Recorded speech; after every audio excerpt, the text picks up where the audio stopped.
무엇을 하든지 말이나 일이나 다 주 예수의 이름으로 하고 그를 힘입어 하나님 아버지께 감사하라. 아내들아 남편에게 복종하라. 이는 주 안에서 마땅하니라. 남편들아 아내를 사랑하며 괴롭게 하지 말라. 자녀들아 모든 일에 부모에게 순종하라. 이는 주 안에서 기쁘게 하는 것이니라. 아비들아 너희 자녀를 노예합게 하지 말지니 낙심할까 함이라. 종들아 모든 일에 육신의 상전들에게 순종하되 사람을 기쁘게 하는 자와 같이 눈가림만 하지 말고 오직 주를 두려워하여 성실한 마음으로 하라. 무슨 일을 하든지 마음을 다하여 주께 하듯 하고 사람에게 하듯 하지 말라. 이는 기업의 상을 주께 받을 줄 아나니 너희는 주 그리스도를 섬기느니라. 불의를 행하는 자는 불의의 보응을 받으리니 주는 사람을 외모로 취하심이 없느니라. 상전들아 의와 공평을 종들에게 베풀지니 너희에게도 하늘의 상전이 계심을 알지어다. 아멘. 네, 오늘도 함께 기도해 주셔서 감사합니다. 우리가 어제 3장 15절부터 17절의 내용을 살펴보면서 그리스도의 평강이 우리를 주장해야 된다 말씀드렸습니다. 이를 위해 그 말씀이 우리 안에 충성해야 되고 또한 삶의 모든 삶 속에서 예수님의 이름으로 예수님의 이름을 힘입어서 살고자 해야 된다 했습니다. 어떻게 보면 말씀과 기도라 할 수 있을 것 같습니다. 그런데 어제 읽었던 17절 말씀을 보게 되면은 무슨 일을 하든지 그 현장에서 그 말과 일함에 있어서 예수님의 이름으로 함이 언급되었었습니다. 이것이 이제 구체적으로 우리 삶 가운데 어떻게 적용되어야 될지를 18절부터 우리가 읽었던 4장 1절에 언급되어 있습니다. 우리가 골로새서를 에베소와 닮았다라는 부분들이 바로 이런 부분들입니다.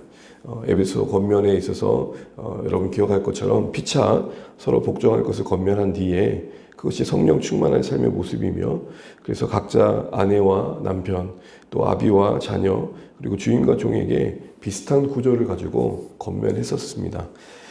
그런 내용들을 한 분씩 하나씩 각각의 관계에서의 내용들은 이제 살펴봤기 때문에 오늘 이제 본문의 범위 안에서 전체적으로 또 우리에게 어떤 말씀을 하시는지만 좀 살펴보고 마치도록 하겠습니다. 일단 우리가 늘 거듭 말씀드린 것처럼 우리의 신앙이 일상을 외면하면 절대 안 된다는 것이죠. 당시에도 더욱더 이 골로새 교회에 들어온 이단의 성향이 그러해 있습니다.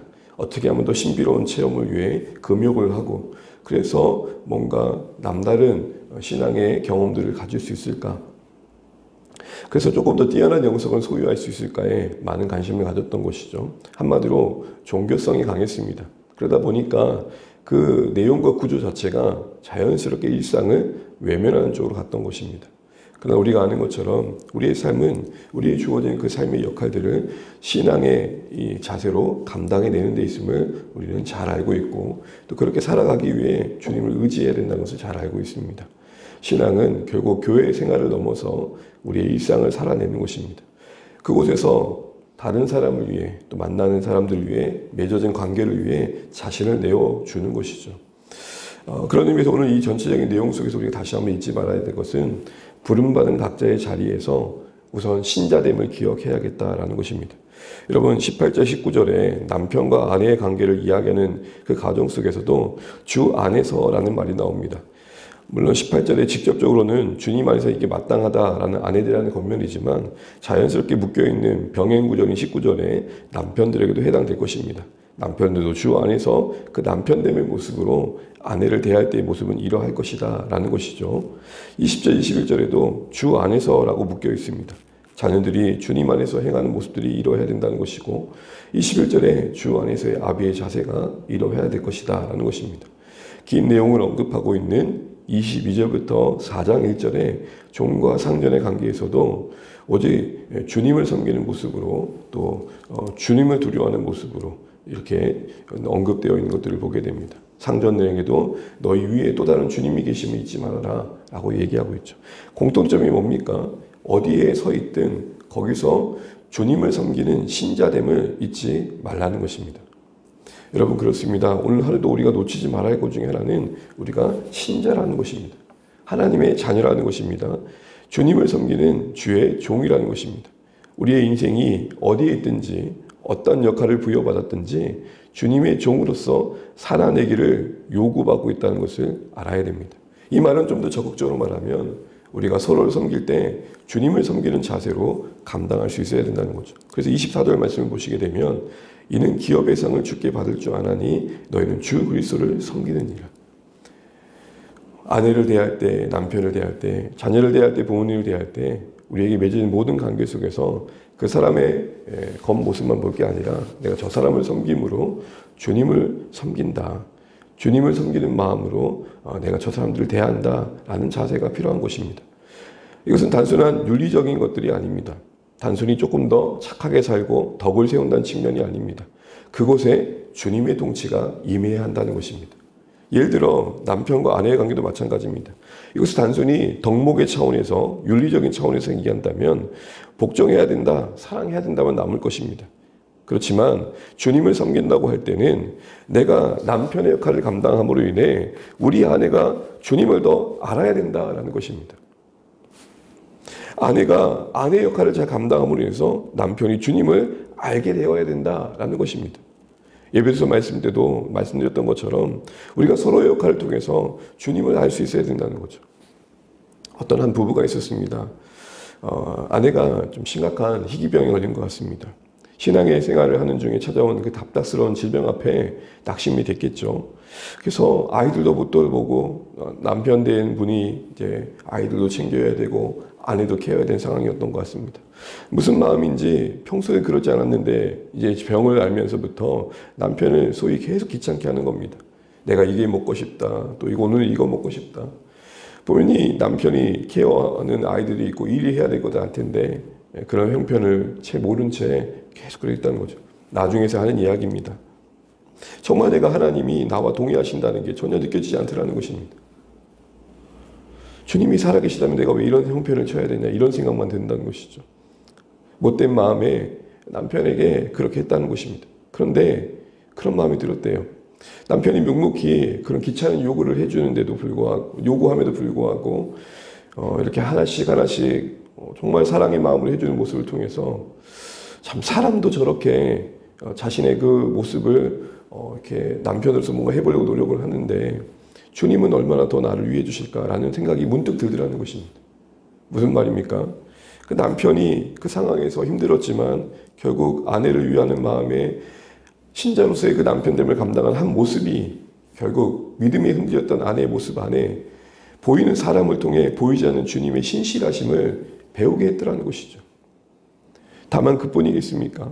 우리가 서로의 역할을 신실하게 감당함으로 인해서 단순히 어떤 윤리적인 덕목과 책임을 다하는 모습 넘어 내가 주님을 섬기는 자로서의 그 삶의 한 몫을 감당하는 것은 결국 묵묵히 일해 가시는 하나님의 일하심 속에 서로와 서로의 마음 속에 보이지 않는 주님을 보게 해주는 신령한 통로가 된다는 것입니다. 그러므로 우리는 오늘도 일상 속에 부름받은 우리에게 마땅한 그 주어진 자리를 주님을 섬기는 예배의 현장으로 바라볼 수 있어야겠습니다. 예배의 현장으로 바라본다는 것은 다른 것이 아닙니다. 우리 20절 말씀처럼 주님 안에서 주님께서 기뻐하시기에 뭔가를 고민하는 겁니다. 주님께서 오늘 내게 주어진 삶의 자리에서 계신다면 어떤 것을 기뻐하실까라는 것이죠. 또한 우리는 예배자로 살기 위해 우리 마음을 점검해야겠습니다. 여러분 21절, 22절부터 쭉 이하에 보게 되면 자주 언급되는 단어가 하나 있습니다. 다른 것이 아니라 마음입니다. 22절 보시겠습니까? 눈과 입만 하지 마라. 겉으로 드러나는 것만 보이려고 하지 말아라. 22절 끝절에 성실한 마음, 두려운 마음 가져라 라고 말합니다. 23절에 그 일이 어떠하든지 간에 너의 진심을 담아내라. 마음을 다해라 라고 이야기를 하고 있습니다. 25절에 주는 사람을 외모로 취하지 않는다 하십니다. 공통점이 뭡니까? 다 중심을 보시는 하나님을 언급하고 계시는 겁니다. 우리가 일상을 예배로 만든다는 것은 우리 마음을 지키는 것입니다. 우리 마음을 하나님께서 보실 때에 기뻐하는 마음들로 붙들어 매는 것입니다.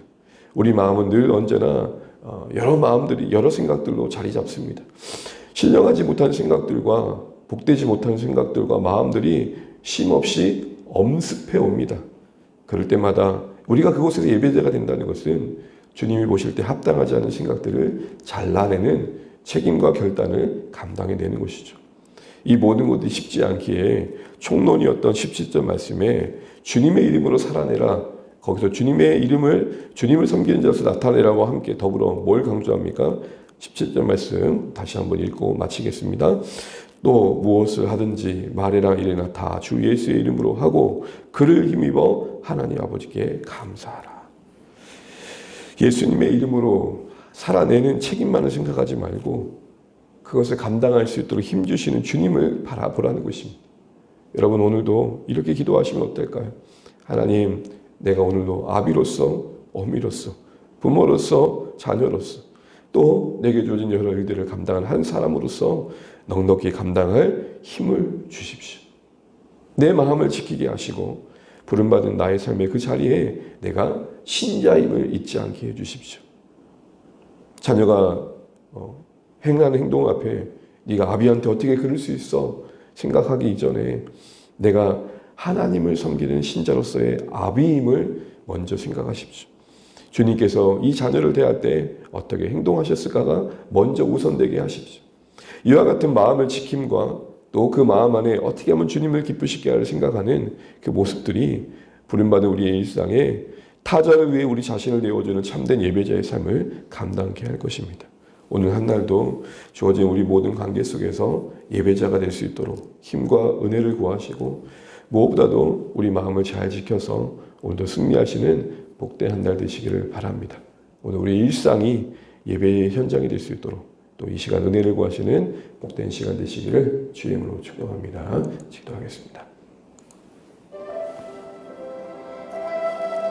하나님, 오늘도 무엇을 하든지 말이나 이래나 주 예수의 이름으로 하고 주님을 힘입어서 결국 하나님께 감사하라고 합니다.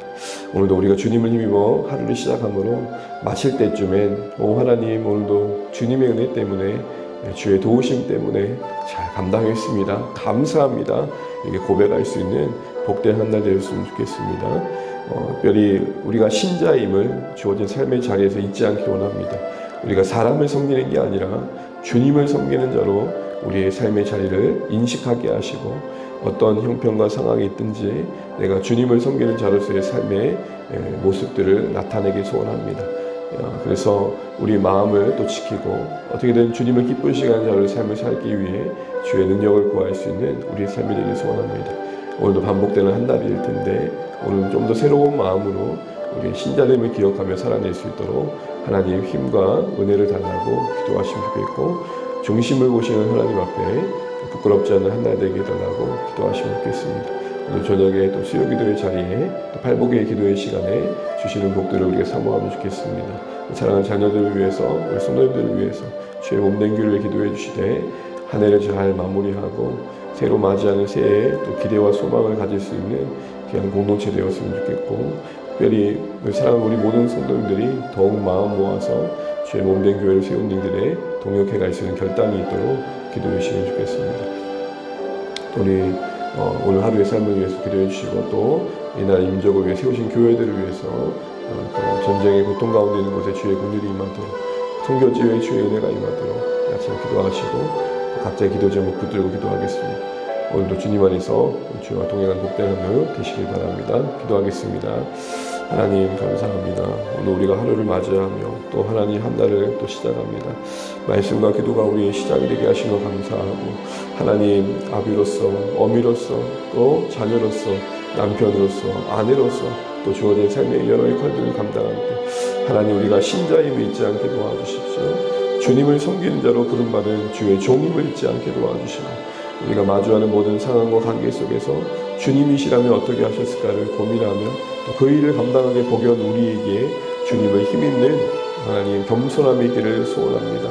아버지 하나님, 그래서 우리 하루에 마칠 때에 하나님을 의지함을 위한 감사가 있게 하여 주시옵소서. 마음을 잘 지키게 도와주시고 하나님 우리의 마음이 정결해지게 하시고 하나님 기뻐하실 만한 생각으로 충만하게 도와주시며 하나님 흐트러진 마음이 아니라 집중된 마음을 가지고 하나님의 사랑의 힘이 우리를 이끌게 도와주셔서 우리 마음에 자리 잡은 영혼의 기능이 제 기능을 발휘할 수 있도록 역사하여 주시옵소서. 그 생각하는 바와 품은 감정과 의지가 하나님 앞에 합당한 것이 될 수 있도록 주여 인도하여 주시고 그래서 하나님 그런 마음속에 임재하신 주님의 인격을 경험하게 도와주시고 만물의 모든 것들 속에 다 있는 주의 손길을 보며 주님을 높이게 하여 주시옵소서. 하나님을 보는 기쁨과 영광을 누리게 하여 주시옵소서. 오늘도 이 새벽에 우리 마음에 신령한 은혜를 베풀어 주시고 하나님 입술에 맴도는 기도가 아니라 우리 마음에 하나님의 은혜가 임하여 주님을 바라보는 영광의 기도가 되게 하여 주옵소서. 하나님 우리가 순종하며 주님을 높이게 하여 주시고 주의 능력을 나타나게 하여 주시옵소서. 주님 오늘도 감당할 수 있도록 은혜를 베풀어 주시옵소서. 주님 이 나라의 민족을 붙드시고 이 땅의 교회를 붙드시고 주님의 은혜가 임하게 하여 주시옵소서.